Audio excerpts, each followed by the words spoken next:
around Australia on the AusEtherial network and across the world online. This is Supernatural Sexuality with Dr. Seabrooke.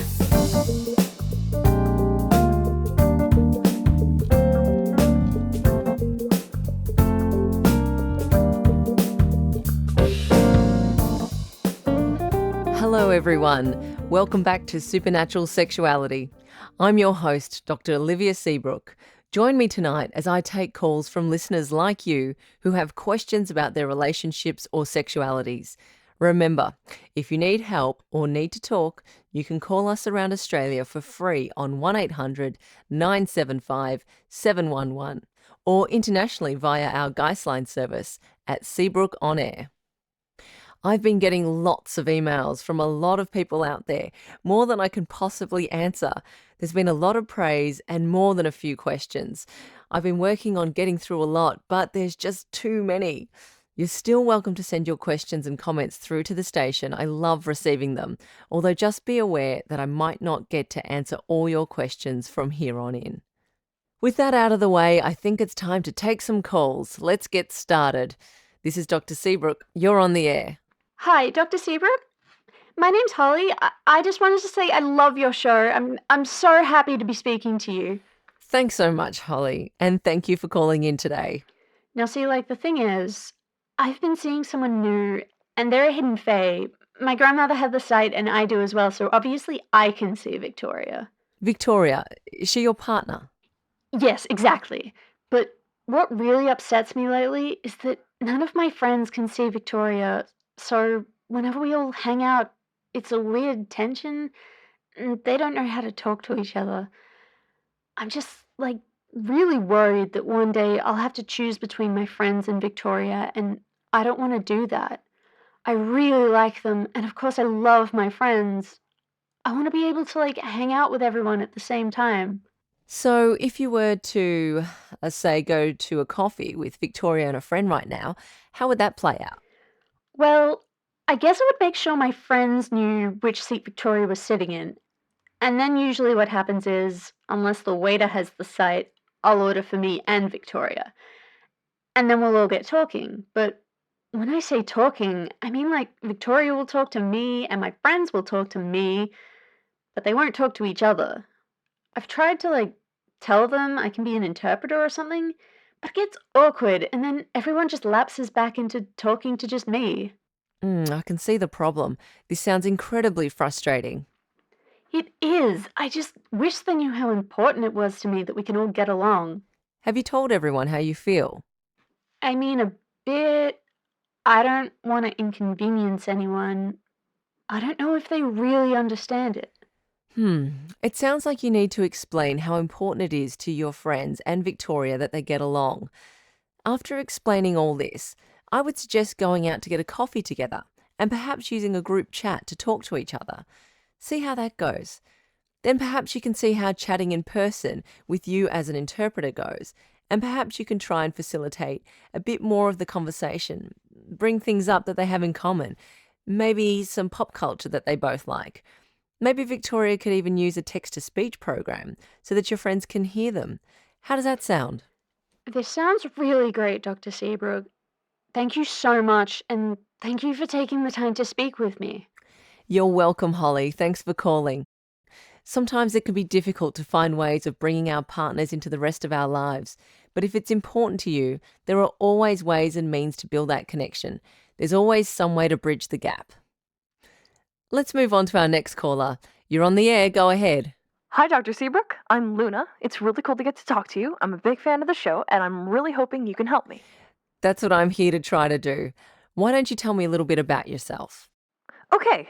Well, I'm a mermaid, and I guess I'm about 28 in human years. My boyfriend's a human wizard, and he's 35. We've lived together for 2 years now. On land or underwater? On land. I use a wheelchair to get around. Being up here seemed simpler than messing around with the magic that he'd need to sustain to have gills. And I've always liked being on land anyway. The problem is that we've been arguing a lot lately because he met this witch through work who specializes in transformation magic on merfolk. He'd never heard of it before, but now he won't stop talking about it. I guess that you've heard of it. I have, yes. The tail is reformed into functional human legs. My understanding is that the side effects can be quite serious, however. Yeah, they're really hardcore. My boyfriend persuaded me to have a consultation with this witch, and she said, in my case, that the side effect would be that I'd lose my voice in the procedure. I said I didn't want to get it in that case. Now my boyfriend and I keep fighting about it, and it's awful. I'm sorry you're going through this. Do you know why your boyfriend feels so strongly about you getting this transformation? He says that I don't want to commit to him, that if I did, then I'd do it. I came to live with him on land. We have a joint bank account. I think that's pretty committed, but he doesn't agree. It is. I absolutely agree with you. Such a significant transformation would have an impact on the physical dynamic between the two of you. Have you talked about this? Has it come up in your arguments at all? I mean, he doesn't like the wheelchair that much, but it's not like he's an asshole about it or anything. I wondered if it was because I'd have, more compatible equipment, but I don't think so. We've always had a really great sex life, and, well, okay, I don't know if this is relevant, but a few years ago, I was a siren, luring sailors into crashing their boats on reefs by singing to them and then dragging them down into the underwater kingdom for unholy debauchery and stuff. So, out of the two of us, I'm more experienced, a lot more. I don't know whether that's got anything to do with how he's pushing for this, if he feels like we'd be on more even ground, so to speak. If I had to learn how to make my body feel good all over again. I think that's absolutely relevant. Your voice is intrinsically tied to your sexuality and your sexual history prior to your current partner. Even if he isn't consciously aware of the connection, it may well be a strong part of his motivations for pushing for this, especially since he seems to feel that it would demonstrate your commitment to him. But I don't want to change myself so drastically just to prove that I love him, or whatever he's looking for out of this. We're monogamous, and I came to live on land to be near him. That should be enough. I absolutely agree with you. This would be something that happens to your body, and you have no obligation at all to change yourself to fit into someone else's desires. I also feel that even if you did opt for the transformation, it wouldn't necessarily resolve any of the underlying reasons your boyfriend is so adamant about you agreeing to it. Whether I'm right about my speculation on his motivations, or if it's something else entirely going on, I'd strongly recommend that the two of you look into couples therapy, so you can discuss the perspectives each of you have on this situation with a neutral party present. He won't want to do that. He hates stuff like that. Maybe so, but you clearly hate the idea of this transformation, which is a lot more radical and permanent than speaking to a counsellor. If he outright refuses, I suggest you see a counsellor on your own to help you maintain your identity integrity, to help you when you feel pressured to change yourself. Also, I rarely engage with this program's hashtag on Twitter because I feel that's a space for listeners to talk amongst themselves without feeling like they're being supervised or monitored while they do so. But I do want to mention to you that since the beginning of our conversation, the feed has been lighting up with all caps comments telling you to dump him. I wouldn't necessarily advocate for terminating a committed cohabiting relationship as a first response to a conflict. But I do think this is a very serious issue and that, based on what you've told me, your partner isn't engaging with your feelings and needs around this subject. It may be worth reevaluating what each of you hope for in the long term together. Could you try and do that? I'll try. Thanks, Doctor. Good luck. Thanks for the call. It's not something I like to talk about, but it is worth remembering that it does take two people to make a relationship work. If you're communicating and the other person isn't listening and respecting what you need, that's a serious thing. I believe that no difference is so severe that a relationship is impossible. We're all people. We have that at least in common. But if one person is refusing to respect the other, that's a serious relationship problem. This is Supernatural Sexuality. I'm Dr. Seabrooke. We'll be back with more after these messages. Welcome back to Supernatural Sexuality. I'm Dr. Seabrooke. We're ready to help some more people tonight. Now let's get to our next caller. You're on the air with Dr. Seabrooke. Go ahead. Hey, my name is Esther. Hi, Esther. Tell me what's brought you to my little old show today. Well, I need help. duh. Obviously I need help or else I wouldn't be here. Sorry, I'm already screwing this up. There's no need to apologize. You're doing fine. Okay. My girlfriend, Sofie, hasn't been manifesting a whole lot lately and just possesses stuff. Sofie is a ghost? Oh, yeah. Sorry. Okay. And she has been choosing to possess objects in your house? Yes. But she keeps jumping around. Like, she can't decide what to possess. I'm at my wit's end. This morning, I spent 10 minutes talking to the coffee machine before the Roomba rolled in and gave me a cheery, "Hey, babe, how'd you sleep?" I just want to sit next to my girlfriend and binge some shows and chat, you know? Yes, I can understand why this would be stressing you out. Sounds a little like Sofie could be having trouble with committing to a single form. Has she had troubles with commitment in other areas?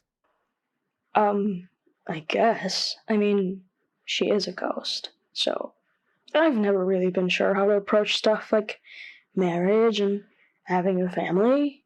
Do you have any idea how she feels about those topics? I mean, yeah. We're both looking to be in this for the long haul. I know that much. But talking about actually going about these things is... I don't know how to bring it up with her. But you want to? Yeah, duh. I love her. I don't care what anyone thinks about post-death marriage or whatever. I want to spend my life with her. And she's totally been possessing the phone this whole time. Hey, babe. Hey, babe. Sorry about the eavesdropping. I didn't realize you needed the phone until it was a little too late. Apologies to you too, Doc. I'd like to say it's not a problem, but it actually is. I'm not a fan of having a partner eavesdrop on someone I'm talking with. This is quite a breach of privacy. You're right. Absolutely. Me feeling awkward shouldn't override Esther's needs. I think I've been a ghost so long I've kind of lost touch with personal boundaries, but that's no excuse. No more phone possessing for me. I'm sorry, Esther. I forgive you. I know I would have been pretty frozen with embarrassment in the same place. Thank you for acknowledging your actions. Sofie, was it? Yeah, let's go with that. Thanks for calling me out. I needed it. And, I can jump out if you'd both rather privacy. Actually, I think it might be better with you here. If you don't mind, Doctor. If it's all right with you, Esther. Sofie, seeing as you've been here for this whole conversation, why not share your thoughts on what Esther was saying? Esther? Did you mean what you said? About wanting to spend your life with me? Even though I've been so flighty lately? Yes, obviously. I love you, you Roomba-possessing idiot. You know, I don't have a life to spend with you. I'm dead, Esther. I'm dead. Death doesn't mean the end of your full existence, Sofie. You're right here. Is that what's been making you feel so, as you put it, flighty? Yes. Esther, I'm scared that you'll move on from me, and I'll never move on. I already saw my last partner continue her life after I died, and Sofie, I'm not leaving you, okay? Nobody knows the future.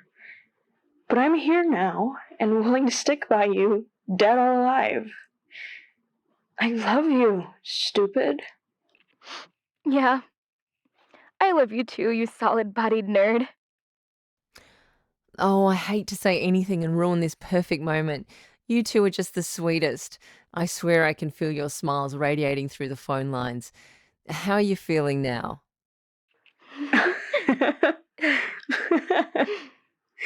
Better. Better here too. Oh my gosh, babe, it's you. You've manifested. All the better to be close to you. Hey,